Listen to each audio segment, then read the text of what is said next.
Ministério da Cultura, Sanepar e Governo do Paraná apresentam podcast Eu Amo Curitiba, projeto realizado por meio da Lei de Incentivo à Cultura do Governo Federal. Produção artística Pluriarte Produções. Realização Grupo Banda B de Comunicação. Eu amo andar de busão, descer lá no tubo do estação. Eu amo ir andar no Barigui, às vezes tomar sol e me divertir. Eu amo os meus piá, minhas guria, e esse clima louco todo dia. Eu amo o nosso palavreado, vina, leite quente, penal e apurado. Eu amo Curitiba, eu amo Curitiba, eu amo Curitiba, eu amo Curitiba. No escurinho do cinema, chupando drops de anis, longe de qualquer problema, perto de um final feliz. E de repente o filme pifou e a turma toda logo vaiou. Acenderam as luzes, cruzes. Que flagra, que flagra, que flagra.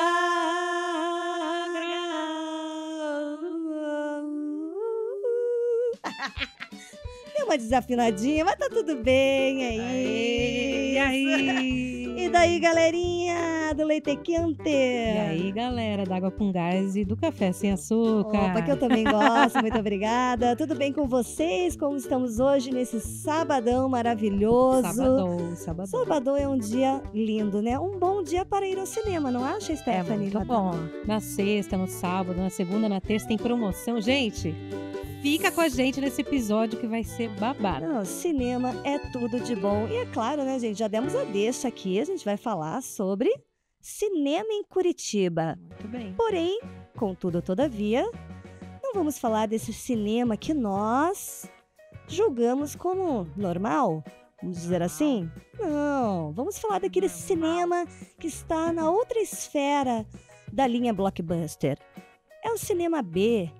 É o cinema local, aquele produzido pelos nossos cineastas, inclusive curitibanos. Aqueles que nasceram aqui, né, Stephanie? Responsa falar de cinema, porque existe uma produção vasta. Não conseguiríamos falar de todas as produções num episódio só. Então tivemos que escolher ali uma linha, mas vamos falar muito sobre cinema. Sobre o cinema daqui de Curitiba e os primórdios. Você sabe, Stephanie, da história dos primórdios do cinema em Curitiba? Não sei, não sabia tudo até a gente começar a ver o roteiro desse episódio, que é bastante coisa. Nossa, aliás, Lucas Cavanha, que roteiro sensacional, né? O nosso produtor, temos que... Ai, uma salva de palmas. Obrigada, querido. Você é incrível. Sério, fico sempre chocada com os seus roteiros. Mas, inclusive, aprendi com esse roteiro que as primeiras exibições rudimentares cinematográficas pré-Lumière, vamos falar disso, no Paraná, aconteceram em Curitiba em 25 de agosto de 1897, gente. Século XIX. Já tínhamos cinema em Curitiba. E foi no antigo Teatro Auer. Já com o cinematógrafo, a estreia foi em 9 de outubro de 1897, no mesmo espaço, pela Companhia de Variedades do Teatro Lucinda, do Rio de Janeiro. Então, gente, cinema em Curitiba é coisa do século XIX, tá? Então já começa por aí, não é coisa recente, não. A gente tem uma história com o cinema. E eu tava aqui, Stephanie e eu, antes de começar a gravar, lembrando dos cinemas que já existiram e que são da nossa época, né, Stephanie? Primeira vez que eu fui no cinema, eu não esqueço, que eu fui no Cine Lido, que era o Cine Lido 1 e 2, era ali na Hermelino de Leão. E com certeza eu assisti ou um filme dos Trapalhões ou um filme da Xuxa. E, tipo, era aqueles filmes bem do começo, que era assim, Trapalhões, Xuxa e Sérgio Malandro, todo mundo junto. Old school. Exatamente, entendeu? Como esses cinemas de rua deixaram de existir, tem a questão do Cine Passeio homenagear. Hoje tem salas lá dentro com esse nome desses cinemas antigos, né? Muito legal. Exatamente. Lá no Cine Passeio são 2 salas, uma no piso térreo, que é o Cine Luz, que antigamente o Cine Luz era na Praça Zacarias. E no andar de cima do Cine Passeio tem o Cine Hits, que é essa homenagem. Aliás, na entrada ali no hall do Cine Passeio, quem tá vendo pelo YouTube vai ver as imagens ali, conta um pouquinho da história, tanto do Cine Luz como do Cine Hits. E é uma homenagem. O Cine Hits, ele ficava na Galeria Hits, ali perto do chafariz da 15, né? Então, assim, a gente começa a lembrar, vai vindo, né? Tinha o Cine São João na Praça Rui Barbosa. Tinha o Cine Plaza, vi muitos filmes no Cine Plaza, na Osório. É isso que a gente foi lembrando aqui, tá, pessoal? O Cine Avenida. Era popular, né? Os cinemas de rua, antes de ter a questão do shopping, era na rua, a gente ia pra rua ver cinema. Muito legal isso. Sabe o que eu acho legal de ter teatro de rua, cinema de rua? Porque eu acho que populariza. Sabe? Isso é muito legal. Então, a gente, olhando para nossa história, essa região ali da Praça Osório, Rua 15 ali, olha o tanto de espaços culturais que abrigava, né? Deixou de abrigar. Tem alguns ainda, poucos, né? Então, isso é interessante. E quais que existem hoje em Curitiba, né? Que são teatros, cinemas e também alguns teatros de rua. Então, hoje a gente tem o Cine Teatro da Vila, o Cine Guarani, a Cinemateca, né, que inclusive é um espaço museológico, né, que tem arquivos de cinema, e o Cine Passeio, né. Claro, existem cinemas também pertencentes a espaços municipais e tal, menores, né, mas vamos dizer que esses são os principais hoje de rua, né. Então, nessa época, existiam muitos cinemas de rua, porque a gente tinha essa cultura, né, desses espaços culturais na rua. Muitos se perderam, né, tiveram outros destinos, vamos dizer assim, mas ainda temos cinemas de rua em Curitiba, como o Cine Teatro da Vila, o Cine Guarani, a Cinemateca e o Cine Passeio, que é onde estivemos, né, para visitar esse cinema e mostrar um pouco para vocês também. E ainda existem alguns cinemas menores também em espaços culturais do município. E assim como todos os espaços que você se referiu pertencem hoje à Fundação Cultural de Curitiba e à Prefeitura. Só que além desses, existe essa parceria da iniciativa privada, né, que fortalece espaços como o Palácio Avenida, né, que tem o Coral do Natal, tem toda uma programação ali cultural, né, nesse período. E no Teatro da Caixa tem exposição, tem teatro, tem show. E também tem algumas mostras de cinema, que é o Curta 8, que é um festival bem legal que acontece lá no Teatro da Caixa. Festival Curta 8, que é o Festival Internacional de Cinema Super 8, que é um cinema específico, né? Em 2024 foi a 19ª edição. Ele que tem coordenação geral de Antônio Carlos Domingues e a curadoria de Fábio Alon, a produção do Adriano Sturillo, enfim, é um festival da gente realmente bater palmas para eles. Vamos bater palma pro festival. Porque cinema, geralmente, a gente não bate palma, né? Porque, tem filmes que até acaba que o pessoal bate palma. Já aconteceu isso várias vezes comigo. Tá acontecendo com o filme Ainda Estou Aqui, tá? Não aconteceu na sala onde eu vi, né? Eu Ainda Estou Aqui. Mas ao redor do Brasil, muitos depoimentos de pessoas que aplaudem o trabalho esplendoroso das Fernandas e também do diretor, do Walter Salles, que é um ícone aí do cinema no mundo, né, Mari? Então, gente, eu acho isso muito legal. E, assim, eu só vi, assim, poucas vezes, né, o aplauso no final do filme. Sempre tem em estreias, quando a gente vai em estreias ou pré-estreia, daí termina, depois vem o elenco, mas por conta disso, né? Mas eu acho muito legal, assim, quando a gente vê que realmente a galera chega ao ponto de aplaudir um filme que ele mexeu. Mexeu, tocou lá no fundo. Falando em festival, tem um outro festival que movimentou a cena aqui. É o Festival Janho, que foi o maior festival de cinema fantástico do estado do Paraná. que foi produzida pela companhia Vigor Mortis e tem a direção geral do cineasta Paulo Biscaia. Sim, Paulo Biscaia é a grande atração desse episódio de cinema, porque ele tem uma representatividade muito interessante, principalmente nessa questão do cinema de horror, cinema, né, underground, e o teatro também. E a literatura também, porque ele lança teatro, cinema, ele faz essa arte híbrida, né? Então você vê cinema nas peças de teatro dele. Eu lembro que eu fui assistir uma peça do Paulo Biscaia, eu não lembro o nome do espetáculo, faz um tempinho, foi na antiga Companhia dos Palhaços, e no final ali tinha o livro da peça, que era um HQ, né, com a história da peça. Então eu acho isso muito legal do Biscaia. Mas assim, falando de uma coisa que eu também acho super bacana, é o fato dele ocupar espaços inusitados, né, para apresentar uma peça de teatro ou até um filme, né, como é o caso do Necrotério, né? Ele tem uma peça que ele faz dentro do Necrotério de Curitiba, que fica ali no Museu Paranaense, né? Museu Paranaense de Ciências Forenses e a Polícia Científica do Paraná.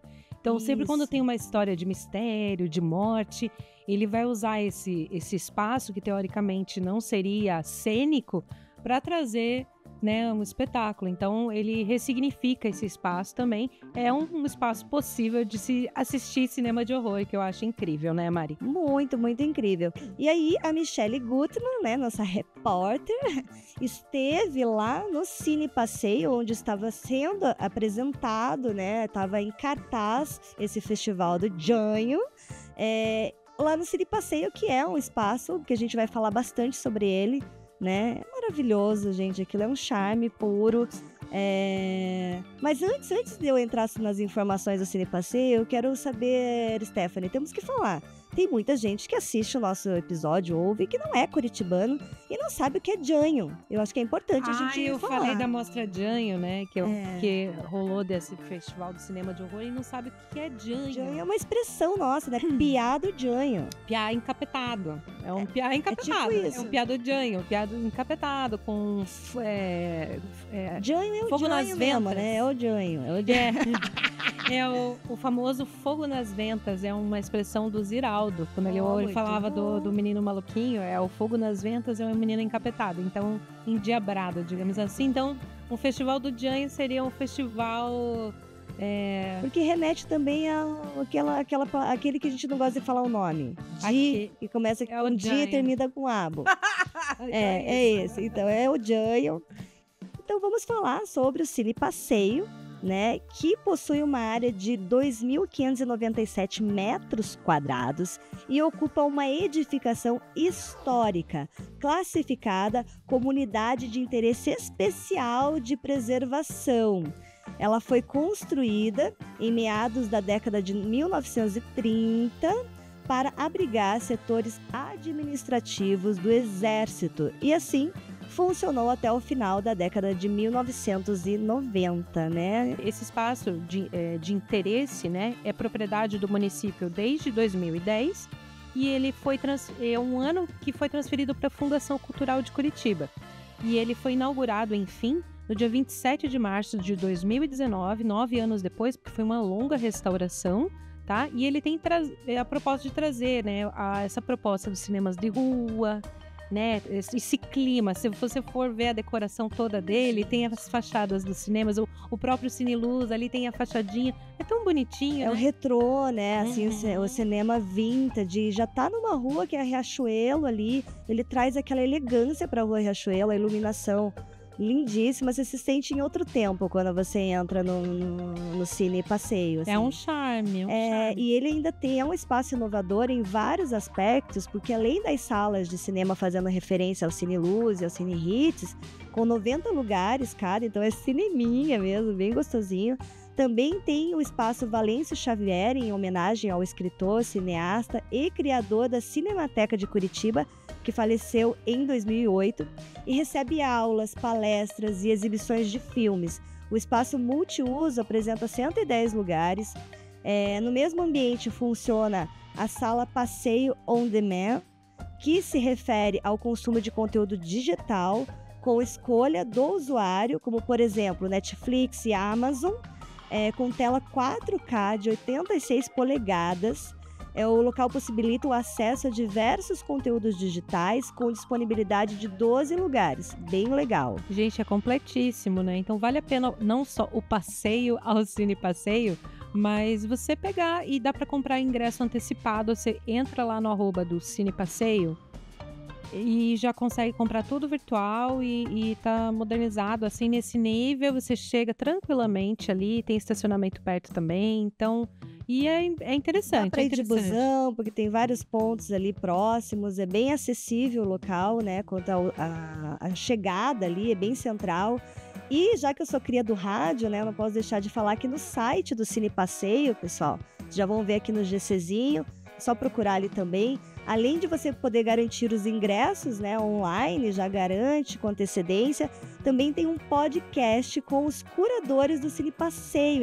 Eles que escolhem os filmes que vão ser exibidos, com entrevistas com personalidades relevantes do cinema brasileiro e internacional, gente. Recomendo muito esse podcast, muito legal dar uma olhada. E aí, como estava lá nesse dia, já tô chamando a Michelle de Stephanie, a Stephanie de Michelle, vai ser assim por um tempo. Mas a Michelle esteve lá, ela entrevistou o Paulo Biscay e eu cheguei um pouco em seguida, porque eu tava num compromisso. Peguei ali uns takes dela entrevistando o Paulo Biscay, mas eu aproveitei para dar um rolezinho ali com a Mi. A gente descobriu que lá em cima tem um terraço, gente. Uau! E que tem acesso livre, você pode ir lá. Inclusive, tem até a possibilidade de fazer algum coquetel, algum evento, alguma coisa relacionada à estreia. Mas é um lugar super gostoso, né? Que você consegue ter uma vista da cidade bem legal. E a gente fez um tourzinho, vale o rolê. Tomamos um café ali naquele café do Cine Passeio, que também é um charme, é uma delícia. Pra você sentar ali, tomar um café, ler alguma coisa. Tem aquela pipoqueira antiga, sabe? Tem um cafezinho. É tudo muito charmoso, né? Um espaço muito agradável de se estar. Uhum.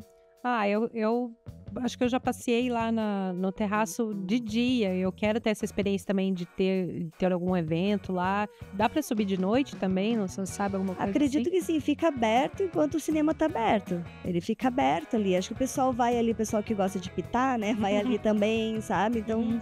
É bem, bem legal. E a gente descobriu, eu e Mi, esse espacinho também. Que delícia, ó, gente. Vale a pena visitar o Cine Passeio. A gente tá fazendo super propaganda aqui pra vocês. Total. E aí, a Michelle conversou com o Paulo Biscay sobre vários assuntos que envolvem o cinema, né? O cinema produzido, a produção aqui em Curitiba. Mas antes, como a Stephanie prometeu pra gente, ela vai falar quem é Paulo Biscay. Apresente ele pra nós. Eu vou apresentar do ponto de vista pessoal e vou ler a bio dele também, né? Ele foi meu professor de teatro na FAP e ele é diretor de teatro que traz a linguagem do cinema para dentro da cena. Então ele sempre foi essa referência para mim e também esse ícone, né? Que eu pude me espelhar e também produzir as minhas peças de teatro com cinema, com um vídeo dentro. Então tem essa mescla de linguagens, essa né? arte híbrida que a gente chama. Mas vamos ler a bio dele. Basicamente, ele é um cineasta, tá? Roteirista e diretor brasileiro, conhecido por seu trabalho no cinema e no teatro. Ele é mestre em artes pela Royal Holloway... desculpa aí, Biscay, meu inglês. University of London. E doutorando em História pela Universidade Federal do Paraná. Além disso, é professor na Universidade Estadual do Paraná, na Unespar, que é a antiga FAP, tá? No campus Curitiba. Ele é fundador da companhia Vigor Mortis, que se dedica ao terror nas artes cênicas e audiovisuais. Ele dirigiu e escreveu vários filmes e séries, incluindo Nervo Craniano Zero, Morgue Story, Sangue, Baiacu e Quadrinhos e Virgin Cheerleaders in Chains. E seu trabalho é reconhecido internacionalmente, tendo recebido diversos prêmios em festivais de cinema. Então, ele, com esse baita currículo, eu apresento Paulo Biscay para vocês, que realmente foi uma referência para mim no teatro e cinema também, Mari. E ele que é o criador, idealizador, né, desse festival Janho, né, que em 2024 o evento reuniu 59 filmes, entre curtas e longa-metragem. Quando a gente gravou esse VT, essa entrevista com o Paulo Biscay, estava rolando o Festival Janho. E são curtas vindos e longas, né, vindos de 4 continentes diferentes, gente. Você reunir 59 filmes com a mesma temática, né, ali, Poxa, é um trabalho que a gente imagina. Depois a Michelle vai falar com o Biscay, ele vai contar um pouco sobre como é essa questão da produção, né?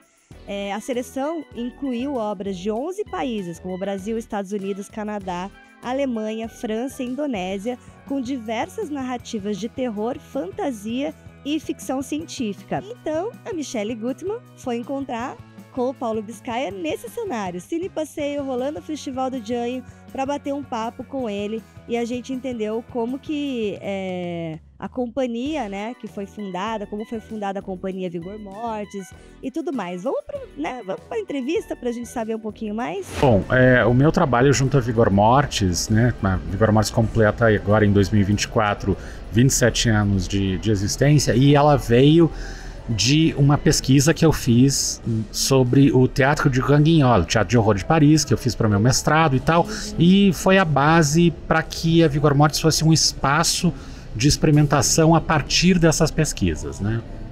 Um espaço de experimentação prática.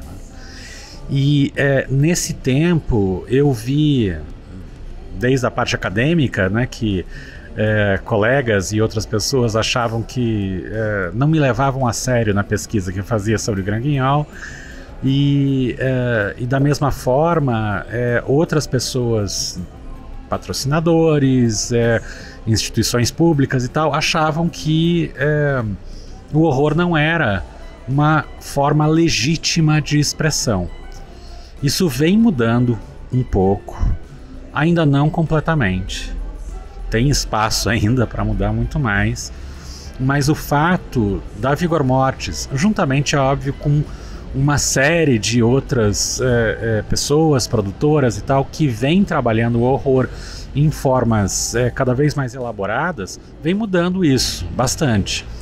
E dá espaço e ver que agora já tem inclusive grandes produções no eixo Rio e São Paulo, no gênero de horror, no streaming também, coisa que 15, 20 anos atrás não era pensável ter uma abertura para esse estilo.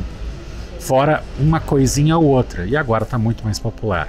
Mari, você sabia que o gênero do terror tem mais de 100 anos? Eu não sabia, mas já imaginava, assim, porque tem filmes de terror muito antigos, né? Muito antigo.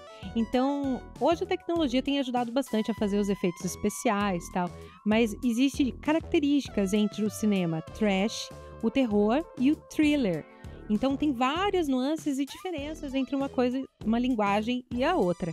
E aí eu queria saber do Paulo Biscay se ele explica um pouquinho pra gente qual é essa diferença. Nessa evolução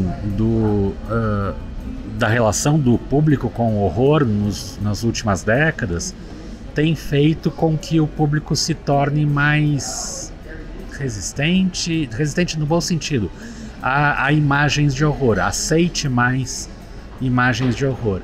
Veja o caso, e eu não vou fazer uma crítica aqui, só vou fazer uma constatação. Veja o caso da franquia Terrifier, que é uma franquia extremamente violenta. Quando eu descobri o primeiro filme, alguns anos atrás, ninguém conhecia direito o personagem e tal, e eu fiquei eu que sou um entusiasta do gênero, eu fiquei até mesmo constrangido em indicar o filme para outras pessoas, porque ele é violento demais. Mas óbvio, ele tem a sua qualidade, porque o diretor trabalha com efeitos especiais e faz um showcase do trabalho dele e um virtuoso, né, do trabalho dele com efeitos especiais. Mas é muito violento. Passam-se alguns anos, a franquia Terrifier tá nos blockbusters aí, né, com um monte de gente querendo ver e todo mundo dizendo que o terceiro filme da franquia é o mais violento de todos. Ou seja, isso mostra que o público tá aberto a olhar para essas imagens, mas de uma forma lúdica. Reconhece que aquilo é falso ao mesmo tempo que se deixa levar pelo ui. Então, eu acho que isso resume bem a relação ou a evolução do horror com o público hoje em dia. E a relação, né, com o cinema nacional do Biscaia vem do José Mujica Marins, que é quem, gente? personagem icônico do filme de terror no Brasil. Quem é? Vou dar uma Zé dica. do Caixão. Zé do Caixão, aquelas unhas maravilhosas, né? Bom, ele vai falar com a Michelle aqui quais são os estilos que inspiram ele e a relação que ele tem com esse estilo também. A Vigor Mortis vem descobrindo já há alguns anos, acho que em particular há 20 anos, nesses 20 anos atrás a gente teve a estreia da peça Morgue Story. Eu achei que ia ser um fracasso a peça. Sangue, não sei o que, necrotério, achei que ninguém ia querer ver. E a peça foi um estouro. Lotou todas as 6 semanas da primeira temporada. Aí a gente voltou outras temporadas, lotou todas as apresentações de novo. E daí eu descobri que tem gente que curte, que esse nicho ele tá cada vez mais amplo. E o que falta, na verdade, é a gente ter um material legal e uma difusão legal e espaços legais, pessoas como o Cine Passeio que querem receber essa programação porque sabem que tem um público ávido. Gente, a vida da produção é sempre uma loucura, né? E a origem do festival nasceu também nessa loucura total. Vamos saber? O Janho ele nasceu com outro nome em 2013, chamava Grotesco Vision. Eu tinha vindo de uma turnê de festivais com o Nervo Craniano Zero, que foi meu segundo longa, e conheci muita gente, conheci realizadores e estruturas de festival e tal. Na época, o Doca Soares, que era um dos criadores da Zombie Walk e trabalhava na Zombie Walk, na época, ele me fez uma provocação. Ele disse: Paulo, vamos montar aí uma mostra na época do carnaval para fazer parte da Zombie Walk. Aí eu, nossa, mas assim, em um mês eu montei o primeiro Grotesco Vision, no susto mesmo, mas porque eu vinha desse fluxo, eu estava no fluxo dos festivais, consegui montar rapidamente, com o apoio de realizadores e de outros festivais também, que me deram as legendas de filmes internacionais, enfim. Aí aconteceu o primeiro Grotesco Vision em 2013, na época do carnaval. A gente fez em 2014, em 2015 de novo, 2016 não teve, 2017 a gente teve no Guairinha, uma versão maior, meio já como mercado e tal, mas ainda não teve uma conexão com o público. Aí a gente ficou parado durante 5 anos. Em 2022, o Grotesco Vision foi rebatizado como Janho, para que ele se tornasse algo legitimamente curitibano. Sair dessa brincadeira que eu tinha, né, de tecnologias inventadas que os filmes de horror gostavam de fazer na década de 50, né, não sei o que, Spectrevision e tal, e ir para uma expressão legitimamente curitibana, para ter como um dos princípios mais fortes de agora em diante a gente se conectar com o nosso público aqui da cidade, a gente se conectar com a comunidade, a gente sabe que tem um público ávido, como eu já falei, então como é que eu vou me conectar com essa piazada do Janho que tem aqui em Curitiba, dando o nome da mostra de Janho. E a partir daí, juntamente primeiro com o Rodolfo Stank, que era no primeiro eram só nós dois, os curadores. Olá, Rodolfo. Aí depois, no ano seguinte, a gente chamou o Marcelo Miranda para ser mais um curador. Esse ano a gente está com a Maria Luísa Stout, que também se junta à equipe de curadores. E esse ano a gente está vendo o Janho crescer enormemente. Gente, vamos encerrando esse episódio que, assim, eu gostei muito e acho que ele é, assim, baita de um incentivo para você assistir um filminho lá no Cine Passeio, né? Não assim, tem desculpa mais, não tem desculpa mais. Tudo tem o seu valor, tá? Tudo tem o seu valor, mas assim... Filme, blockbuster lá no cinema, gosto, adoro, compro aquela pipoca enorme, sento, adoro assistir, mas assim, é outra vibe, né? É a experiência de ir no Cine Passeio. Cine Passeio, assistir um filme, um cinema B, né? Um cinema que tá na outra rota ali e que tem um valor, gente. Tivemos recentemente em Curitiba, Coppola, gente. Grande diretor de cinema, poderoso chefão. O cara tem currículo, esteve aqui para lançar um filme dele no Cine Passeio, chamado Megalópolis, que é um filme inspirado na cidade de Curitiba. É somente isso, somente isso. Somente isso. Então, assim, se isso não é um incentivo para você ir lá conhecer esse lugar, entrar no site do Cine Passeio ali, já ver o que tá rolando, comprar o ingresso. Olha, recomendo muito. E tem ingresso a preço promocional durante a semana, gente, não tem desculpa. Então, assim, dá para dar tem que pedir a saída antecipada do trabalho. Fala ali com, né, assim, ó, eu vou sair uma meia horinha antes porque eu reservei um cineminha pra mim, né, Mari? Reserve, você merece essa experiência, gente, sinceramente. Tudo bem conversadinho, dá pra sair meia horinha antes, porque tem sessões de 19h30, mas tem a sessão de 20 horas, dá uma olhadinha ali que sempre tem um horário que você pode encaixar. Tem até sessão de 22 horas, gente, então assim, fica aberto lá. É isso, pra quem é noturno. Vamos encerrando por aqui. Vamos dar mais um tostãozinho de nossa voz pra gente encerrar com o Tintim. Tintim. E um beijo no seu corapinha. Tchau, tchau. Escurinho do cinema. Coisas de Curitibano. O que eu mais amo em Curitiba? O fato de Curitiba não saber quem é uma das coisas que eu mais gosto. Ministério da Cultura, Sanepar e Governo do Paraná apresentaram podcast Eu Amo Curitiba, projeto realizado por meio da Lei de Incentivo à Cultura do Governo Federal. Produção artística Pluriarte Produções. Realização Grupo Banda B de Comunicação.